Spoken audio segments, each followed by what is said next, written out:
Hey guys, welcome back. So today I'm continuing work on this Yamaha TTR125. This bike, it is not very old. It is a 2015 model, and it came up for sale on Facebook Marketplace for just over $600. But the catch is the engine was blown up. So the seller had already taken apart the top end and disclosed the parts he thought it needed, which included a connecting rod to replace that one, which is bent, a new cylinder, and a new piston. The old piston completely disintegrated. So there were a lot of parts of that piston inside the engine, so I took the engine apart just looking for additional damage, and I did find some. This counterbalancer, it is now bent and needs to be replaced. The exhaust valve is also bent, and the shift shaft is pretty severely bent. And I think this is what led to that. The oil seal, I think, worked its way out as it was shifted with this bent shaft, and the engine lost its oil and it blew the top end. Now, as bad as this is, I thought we made out okay with this crankcase. I did not find any damage. And as soon as I turned the camera off, I started cleaning the crankcase up. And unfortunately, I found a crack right there. And it's not that bad. It doesn't go very far down. And it's in no danger of breaking off. So I couldn't see what the purpose of this was. There's no passages in there and just seemed to be a structural support. But then I looked on the other side on the corresponding part here, and this does have some oil passages, and the oil pump is actually right on the other side. So when the pump pumps the oil from the bottom of the sump, it pumps it right into this chamber, and this has to pressurize to distribute oil throughout the engine. And with this crack, not ideal, but I think the bigger issue now is that this is deformed and doesn't mate up properly with the other half. So it's doubtful that this engine would build oil pressure, and I don't think it's worth throwing this crankcase in with $800 in new parts. So I ended up ordering a new crankcase, and it's a bare crankcase, meaning it does not come with ball bearings or oil seals or pretty much anything. So I did have to order all new ball bearings, and I have most of the parts at this point that I need. There are a few things that are back ordered and probably a few things I overlooked when ordering. But one thing that's holding me up is that two of the ball bearings, they are back ordered indefinitely. I think I have the new bearings for the crankshaft and the counterbalancer.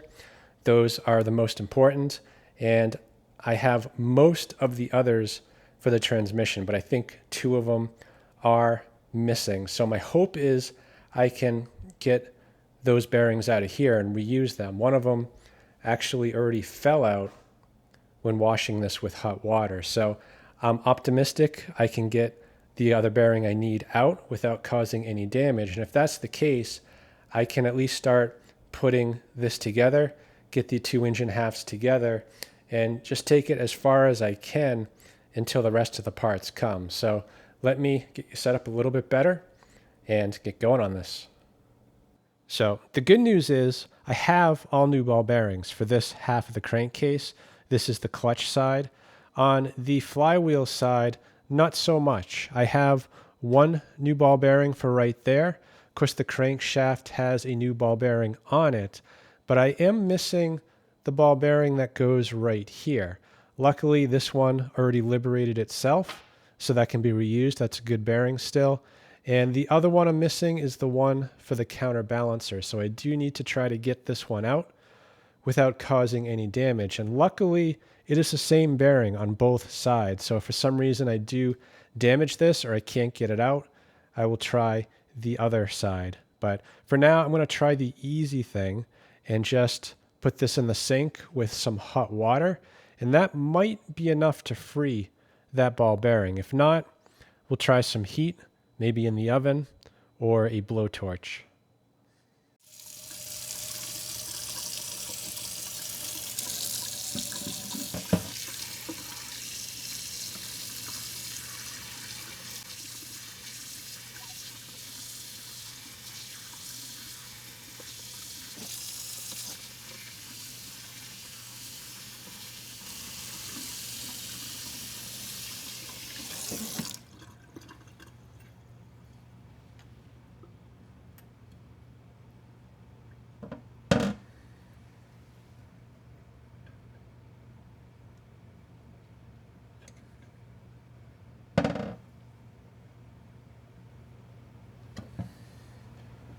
Nope. Let's try the other half.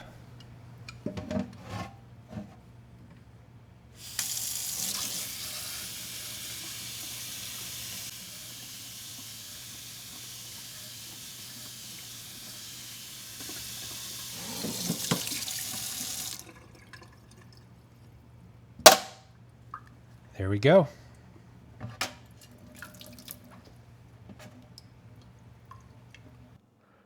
That went pretty well.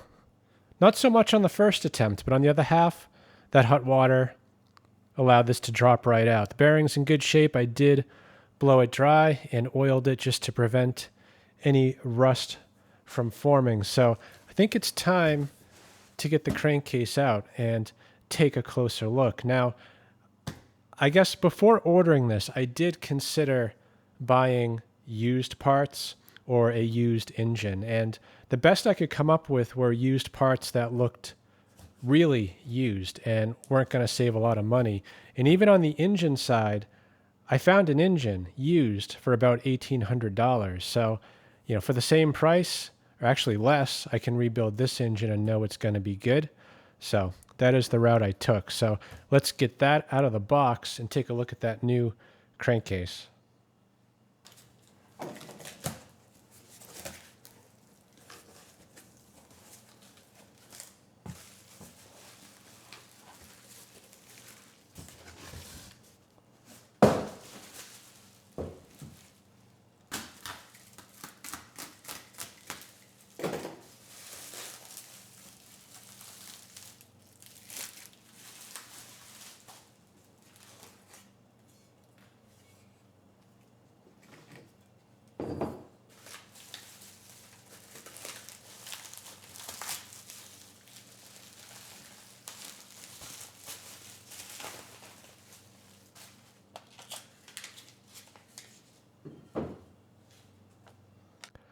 It seems to be the right part. Looks decent. I wouldn't say great. I mean, you can see there are some casting issues. And, the finish isn't fantastic. A bit of cracking down there. But it's fairly typical that that's what you see on stuff like this. So I'm going to start with this half right here. I'm going to put it in the oven at 300 degrees. And I already have the ball bearings in the freezer, so I'll let this warm up for about half an hour, and we'll see if we can get those bearings to drop in place.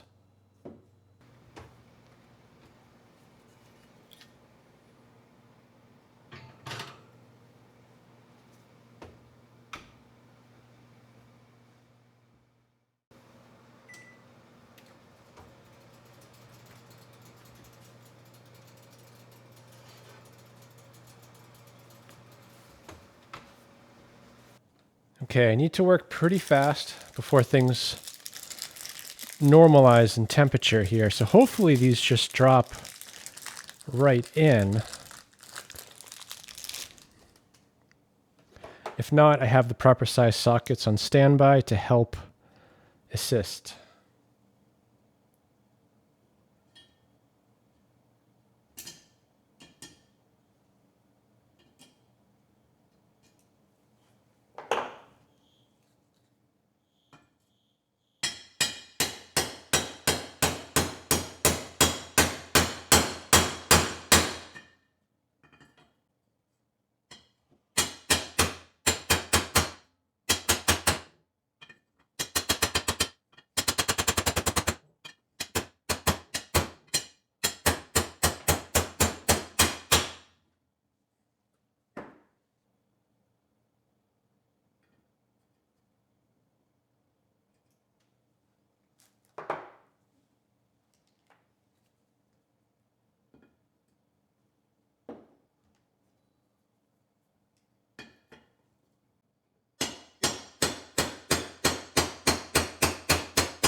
just putting a little bit of oil in these ball bearings because having them in the freezer, it formed some condensation and that could cause some rust. Anyway, this could have gone a little better. You know, I think it would have been better to use dry ice to cool these instead of the freezer, but they're in. So I'm going to pause it here. I'm going to do the same for the other half, and then we'll continue on. Almost forgot the breather tube. So I'm going to put some heat on here. We'll try dropping this in. I have a 10mm socket to help drive that in.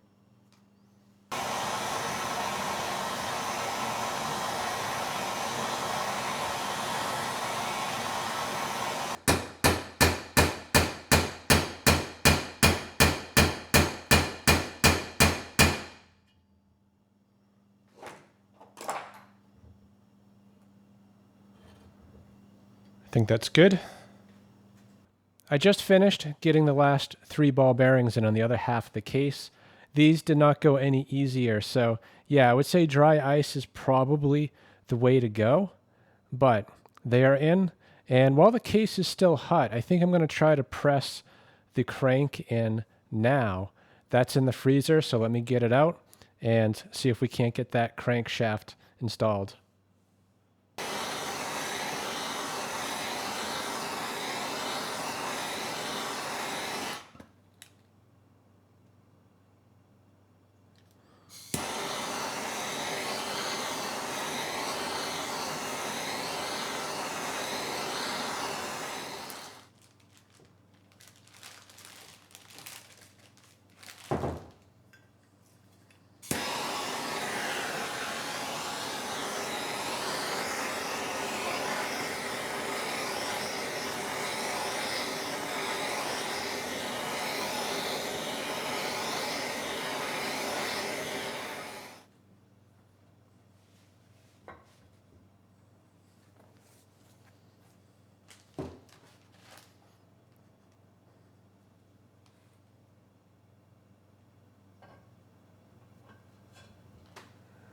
That was easy. That dropped in surprisingly easy. So I take back what I said about the dry ice. That would help, but I think the issue that I was having was not enough heat. Even though I had my oven set to 300 degrees, I just double checked the temp of this crankcase. Granted, it's been out of the oven for 5 or 10 minutes before I got to the crank, and it had already gone down to about 130 or 140 degrees Fahrenheit, which is way too low. So I applied some heat, got the temp up closer to 200, and that crankshaft dropped right in place. So I'm going to let this cool down a bit. Next, we got to get the oil seals in, the transmission, and then we can put these two halves together. While I'm waiting for that other half of the case to cool down, I'm just going to get this retainer on before I forget about it. And it's just held on by 2 screws. You definitely want to use some Loctite. You don't want those getting loose.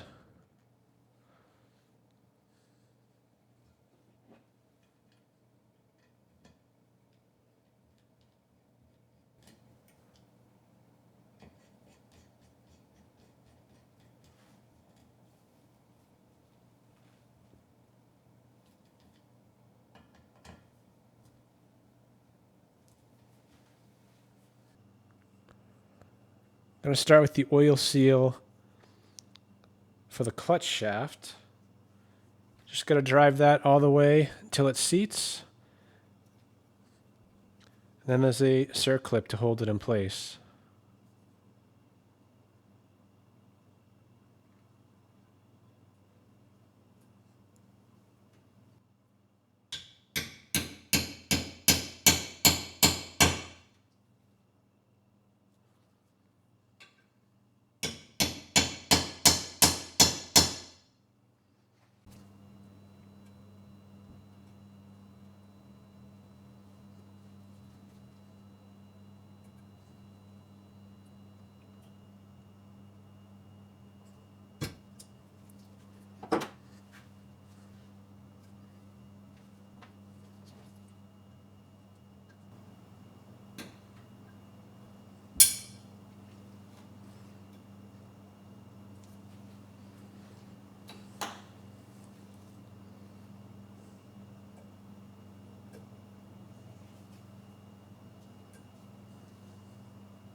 Should be good. The most important seal, at least for the last engine, the shift shaft seal. This one probably should have some sort of a retaining clip.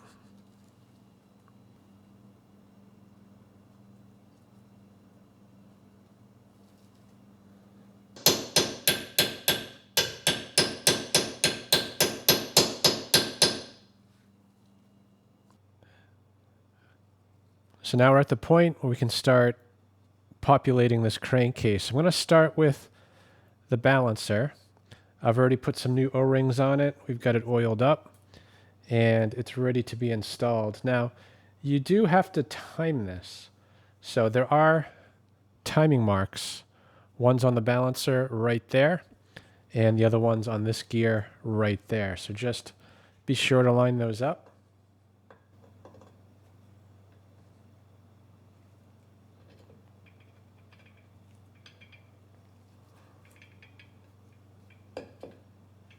Just like that.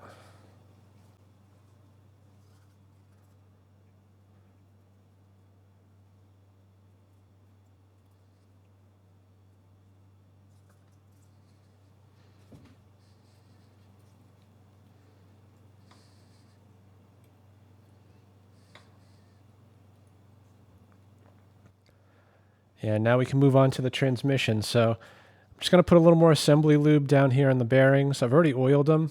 I mean, technically, you don't need to do both, but you don't want to leave them dry.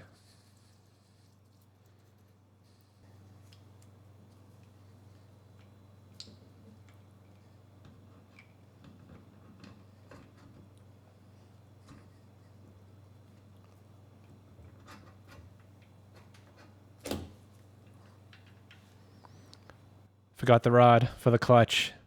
It doesn't go in that way. You have to put it in through the other side, which can only be done before you install the transmission. So let's try this again.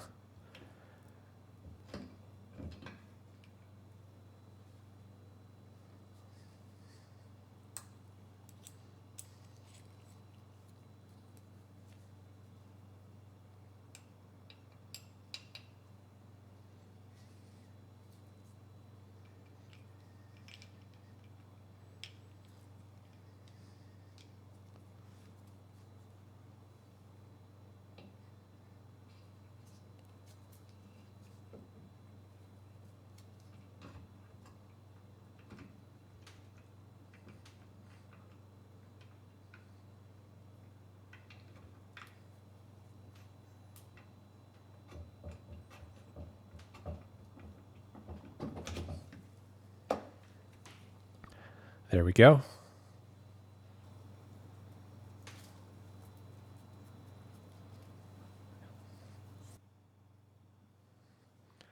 I didn't mark which way this goes, and I don't think it's necessary because this tab right here, this is what locks into the shift drum, which goes right there. So if I mount this that way, it's never going to go in the shift drum. So I know it has to go in this way.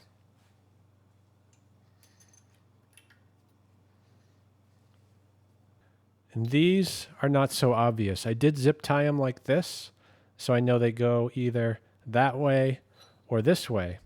And these tabs, they're not a lot different alignment-wise either way, but these are slightly different sized. So I think that should give me a clue because this one fits right there,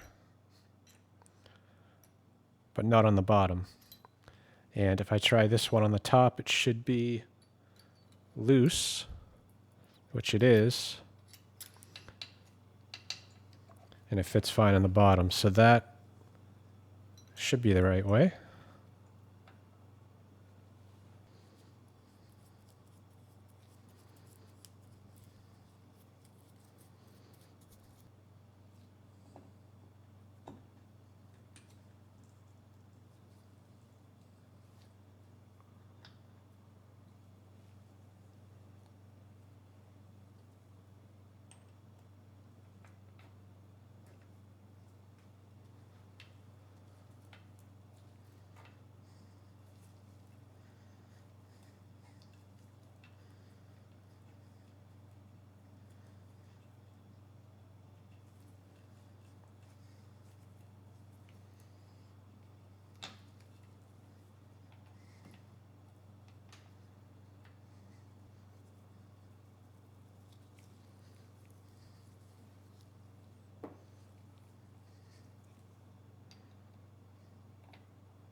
That is 5th gear,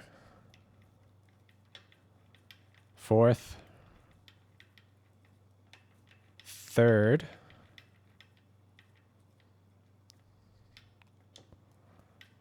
second,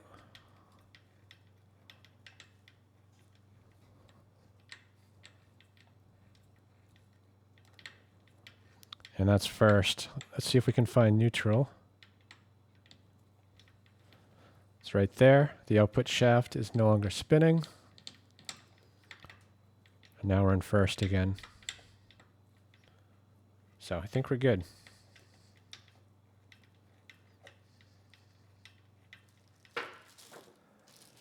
Just about ready to go here. I've degreased everything again, put some more assembly lube on both halves, and degreased the other half as well. So really the only thing that I foresee as being an issue is the fact that my crankshaft puller doesn't have the right adapter.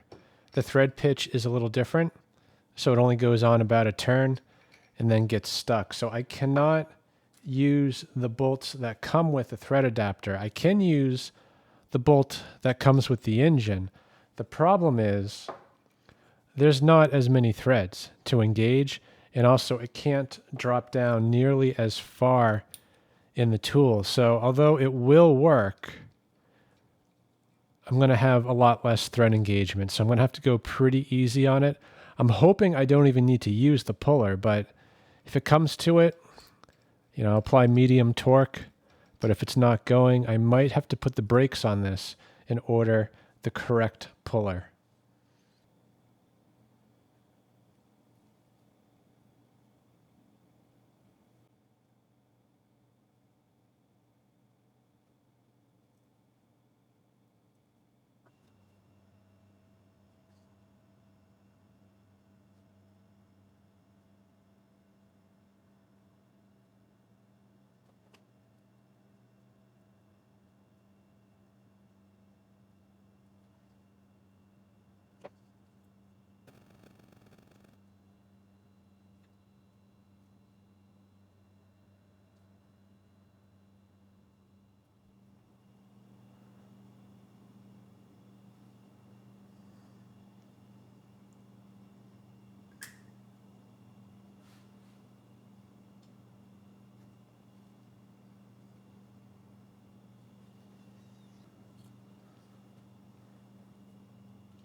That was easy.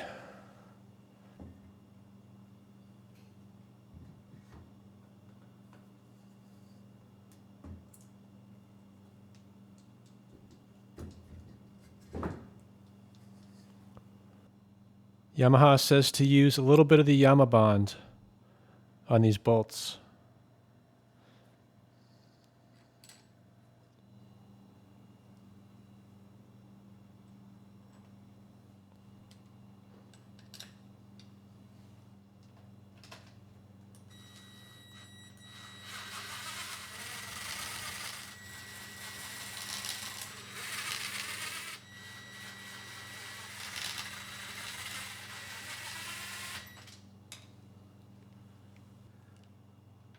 I'm going to bring it up to 40 inch-pounds to start, and then I'll finish it off.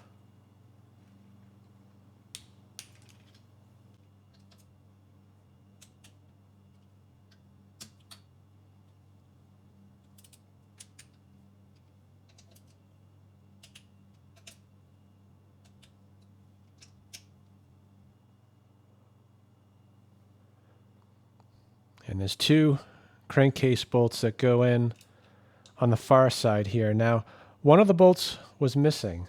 The person who took this apart before me did not give me both. So I'm going to use this one for now. I am not going to put any Yamabond on it because it is slightly short. So it's going to have to be replaced at some point. but it should be good enough to at least hold the proper torque on it while everything's drying.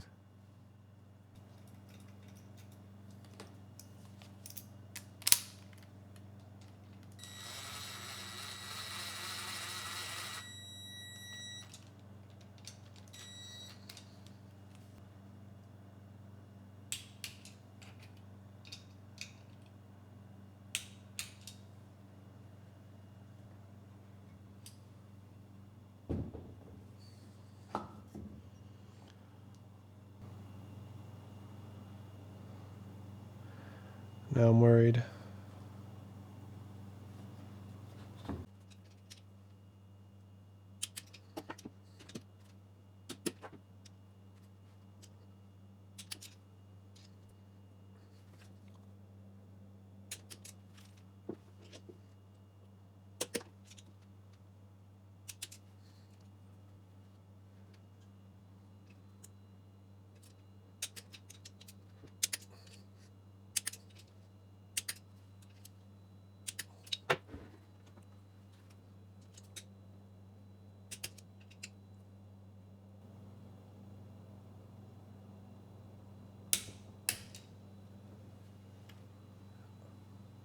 I nearly had a heart attack when I saw this laying on the wood.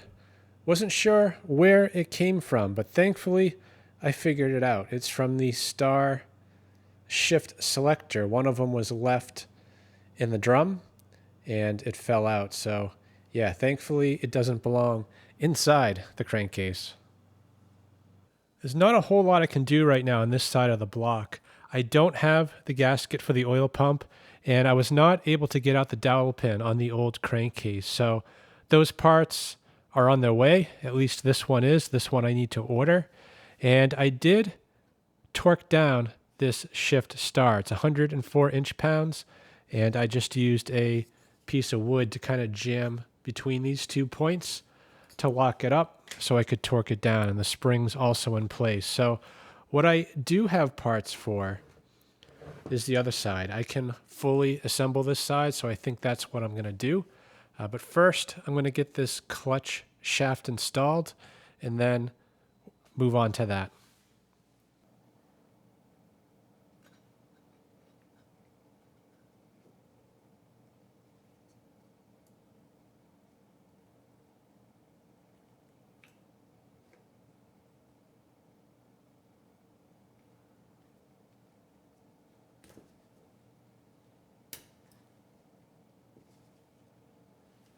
I suppose we can test this real quick.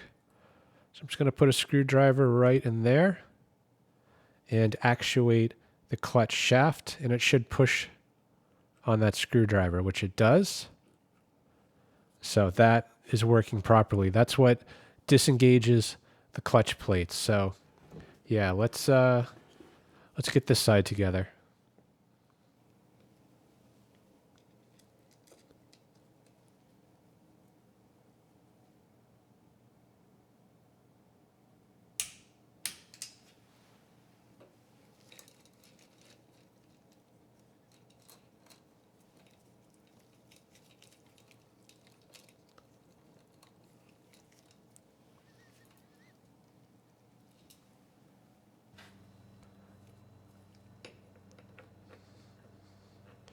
This is the gear that connects the starter motor over to the flywheel, and it's held in place by this bracket right here.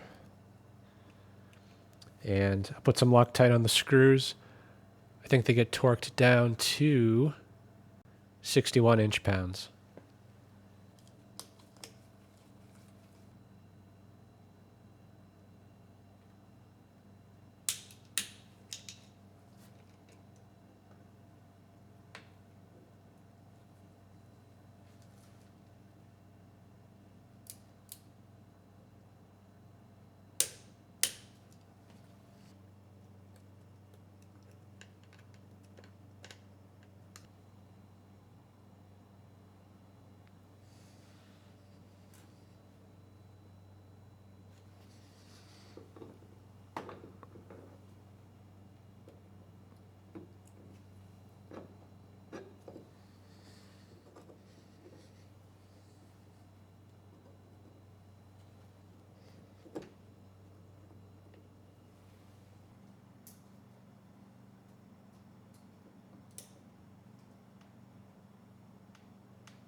At a bit of a roadblock here. I thought I had the gasket for this cover, and it was marked shipped and should have been in the box with all the other parts, but I just tore that box apart. It is not in there, so I can't finish this side up, can't finish the other side up, and the top end, I have most of the parts, but not the valve stem seals yet, so I think I'm going to set this aside for now and change gears a bit. The ignition switch, for whatever reason, it is missing, and the wire harness was cut. So I do have a new switch. We can throw that in, wire it to the harness, and I also bought a new tire to replace this bald one. So let's get those two issues sorted out. Just start by getting the seat and the tank out of the way. They're not attached anyway, and the tank actually has old fuel in it. Not a lot, but we'll have to go through that too in a bit.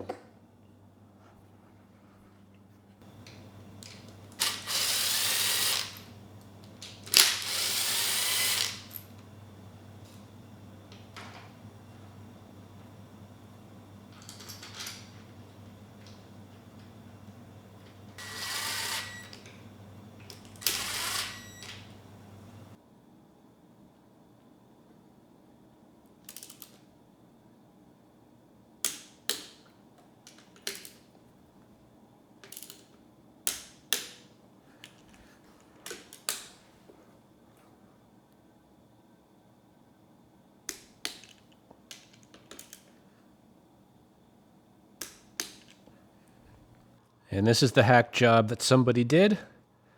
They actually cut the connector off. Why? I don't know, because it should be as easy as plugging that in and we're done. But we can't do that. So we're going to have to cut the connector off the new switch and just solder them to the correct wires. So I'm going to just peel back this a bit. Maybe get this tape off here. And we'll connect these wires properly. Ideally, I would strip these back, nice clean copper, but yeah, we don't have a lot to work with. So I'm going to try it with those wires the way that they are. This harness, just cut it right off.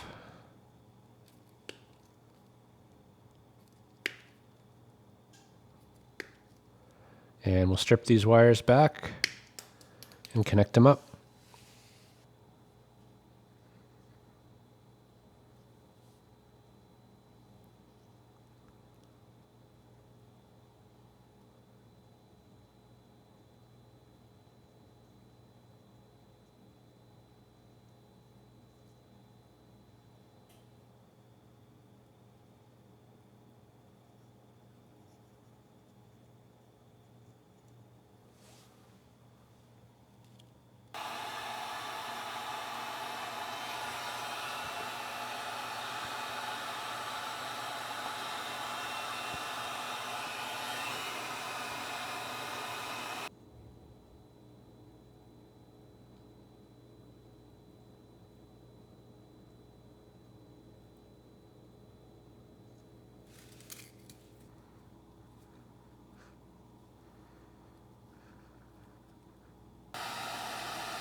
Going to add a little extra protection with some electrical tape, but you can't exactly wrap this around a single wire. So if you transfer some to a socket, it gives you a little roll of tape that you can easily put on these to protect the wires. Now these are quite thin, and actually I think I see a wire poking through already. So definitely want to add a little extra protection here.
Gonna test the switch real quick with the battery charger. So I'm gonna connect one of the leads right to the starter motor because the lead that goes up to the battery box, it's supposed to be attached to the engine, which obviously it can't be right now. So we'll go direct from the starter, and I'm gonna jumper the negative or the ground over to the frame. And let's touch this positive. No sparks. Let's turn the ignition on.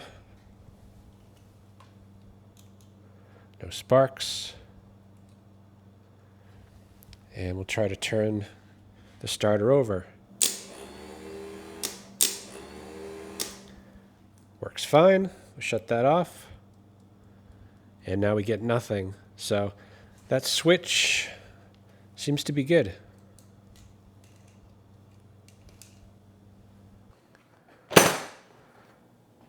This is where a bike stand would be useful.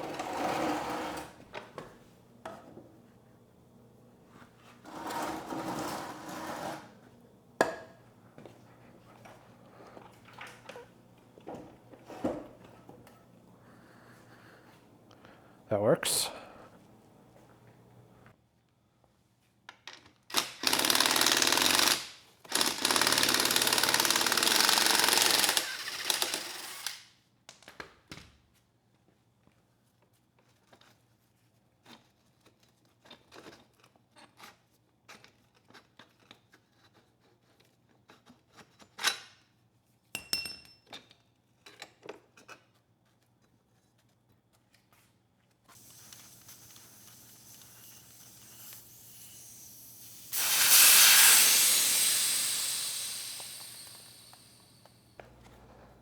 I can tell already this is going to be a bit of a challenge.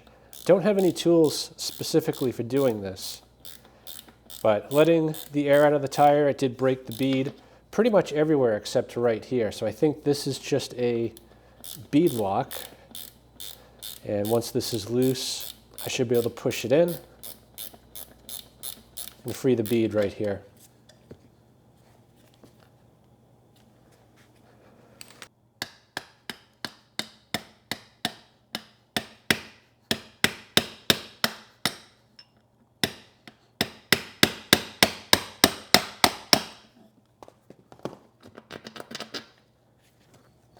There we go.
Just reinflated the tube to make sure I didn't puncture it, and it seems like it survived.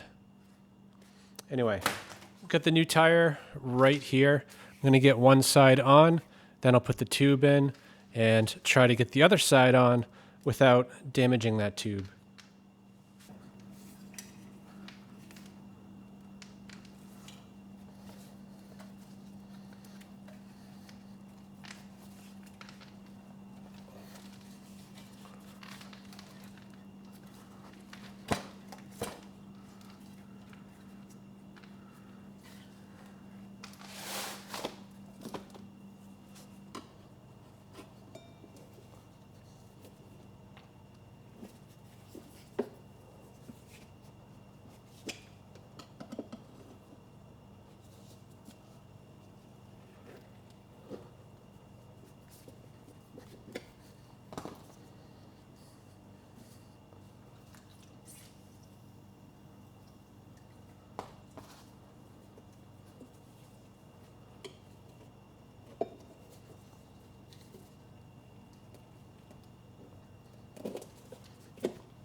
pretty close. Just fighting with the bead lock.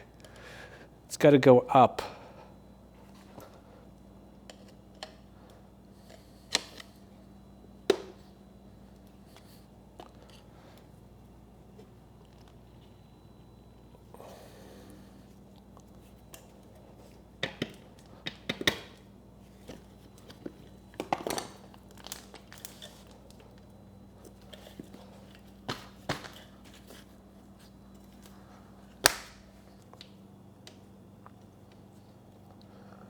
I think that went pretty well.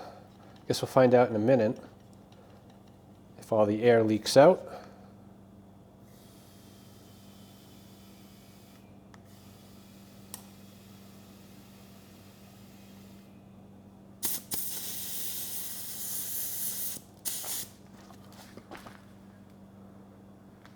Yep, looks like the bead is good.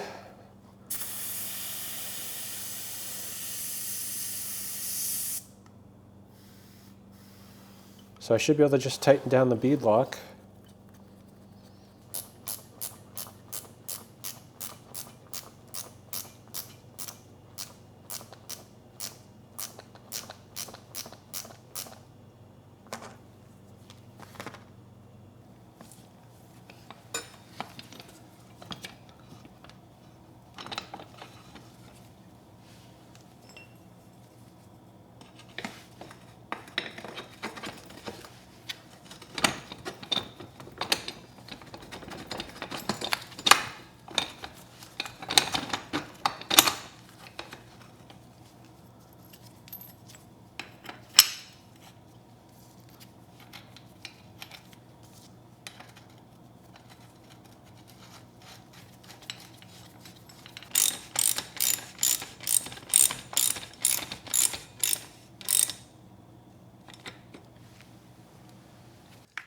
I think we need a new chain guard, so I picked one of those up. Might as well put that on now.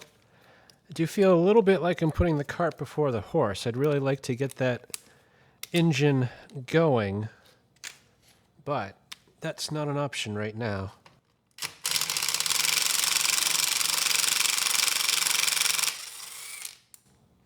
And as far as the frame goes, I mean, it's pretty dirty. I'm going to take this out at some point and power wash it.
Yeah, cleaned up pretty well. I still have some more work to do.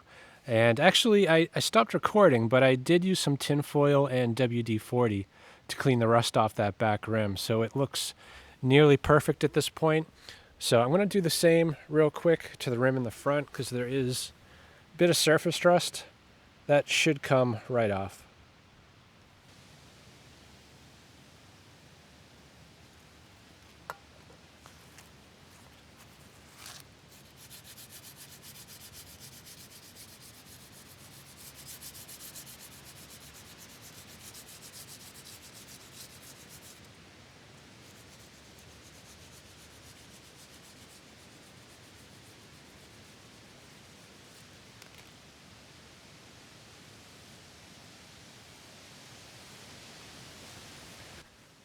You can see pretty quick work.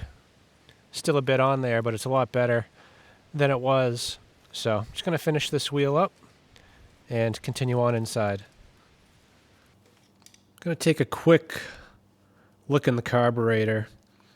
The bike was obviously running when the engine failed, but I'm not sure how long ago that was. So potentially the carb needs to be cleaned. And I'm inclined to take it apart and clean it anyway, but I kind of hate doing that unless I know it needs to be.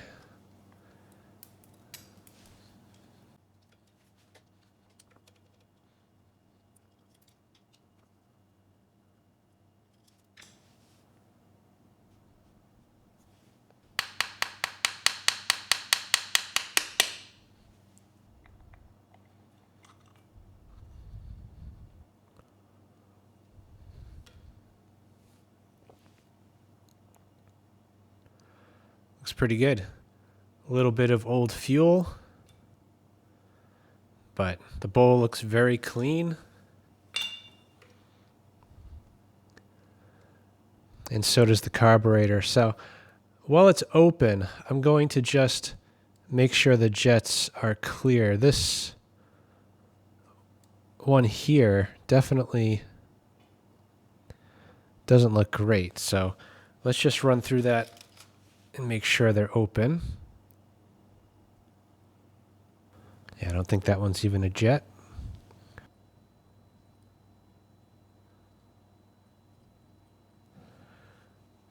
Yeah, they seem to be open. Let's just take out the main jet, take a look at that emulsion tube.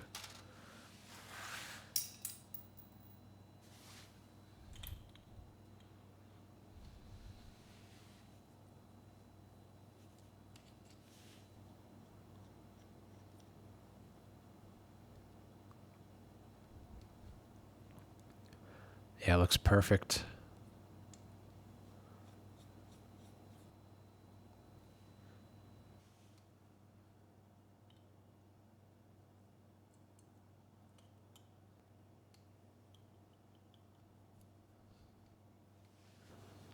I did clean out that bowl real quick with a little bit of carb cleaner.